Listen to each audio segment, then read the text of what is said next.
सूर्य नमस्कार। सूर्य पृथ्वी पर रहने वाले सभी जीवों के लिए ऊर्जा का स्रोत है। सूर्य नमस्कार हमारे शरीर का संपूर्ण और संतुलित विकास करता है, मन को एकाग्र और बुद्धि को कुशाग्र करने में मदद करता है।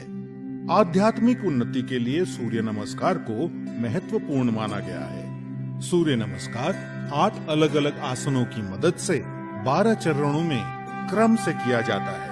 सूर्योदय और सूर्यास्त के समय इसे करना ज्यादा फायदेमंद होता है।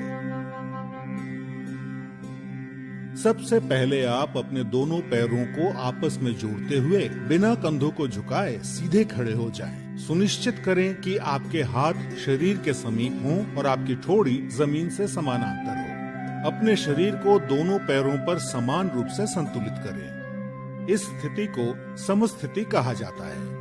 पहले चरण को करने के लिए सांस लेते हुए अपने दोनों हाथों को आपस में जोड़ें और अपनी छाती के समीप नमस्कार मुद्रा में ले आएं। इसे प्रणाम आसन कहा जाता है।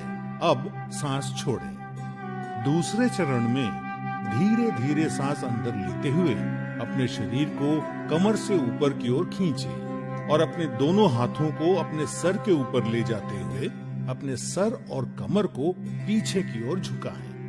अपनी टांगें सीधी रखें। इस आसन को हस्तोत्तनासन कहा जाता है। अब तीसरे चरण के लिए धीरे धीरे सांस छोड़ते हुए अपने शरीर को आगे की ओर तब तक झुकाएं जब तक आपकी दोनों हथेलियां आपके पैरों के दोनों तरफ जमीन को छू न लें। ध्यान रखें कि नीचे झुकते समय आपकी भुजाएं और सर एक ही साथ में हो। इस आसन को पादहस्तासन कहा जाता है।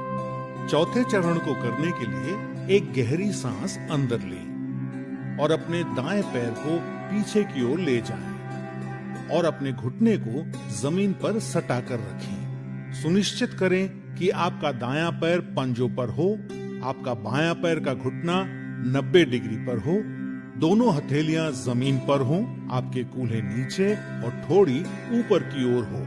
इस आसन को अश्व संचालन आसन कहते हैं।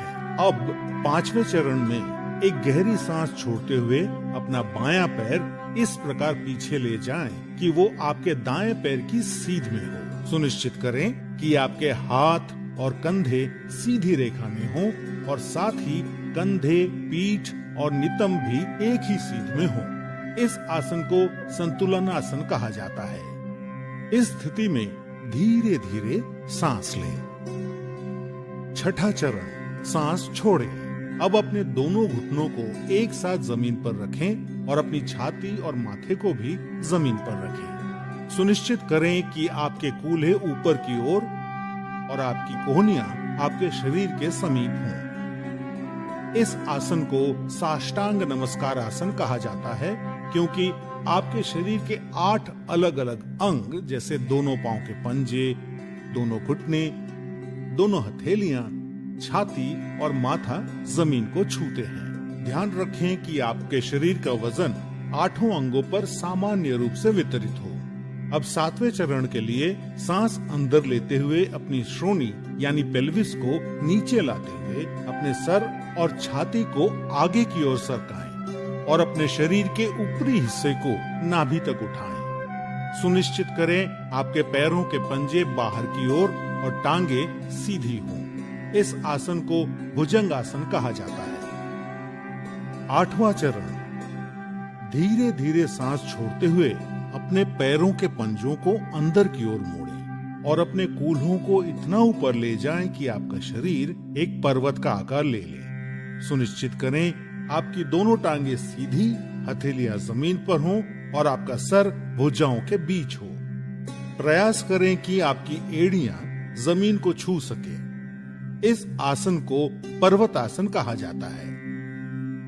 9वें चरण के लिए अपने कूल्हों को नीचे लाएं और सांस लेते हुए दाहिने पैर को आगे लाएं और अपने बाएं पैर के घुटने को जमीन पर रखते हुए पुनः अश्व संचालन आसन में आ जाएं। 10वें चरण में अपना बायां पैर भी आगे लाएं और सांस छोड़ते हुए पुनः पादहस्तासन में आ जाएं। 11वां चरण, अब धीरे धीरे सांस अंदर लेते हुए अपने शरीर को सीधा करते हुए अपने दोनों हाथों को ऊपर की ओर ले जाएं और पुनः हस्तोत्तनासन में आ जाएं। सुनिश्चित करें कि ऊपर आते समय आपकी भुजाएं और सर साथ में ऊपर आए।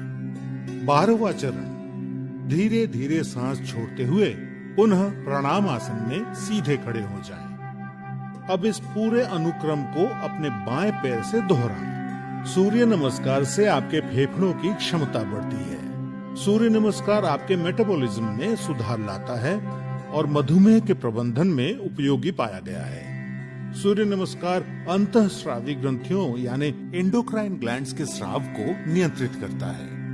सूर्य नमस्कार आपको वजन को सही रखने में मदद करता है और आपके मेरुदंड और आपके कमर की मांसपेशियों को मजबूती प्रदान करता है।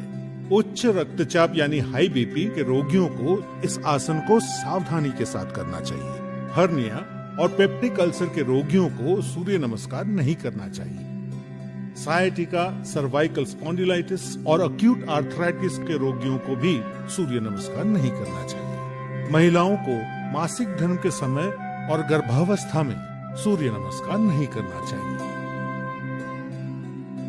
नियमित रूप से सूर्य नमस्कार का अभ्यास आपके शरीर को विषाक्त पदार्थों से मुक्त यानी डिटॉक्स करता है और आलस को हटाकर पूरे शरीर को सक्रिय करता है।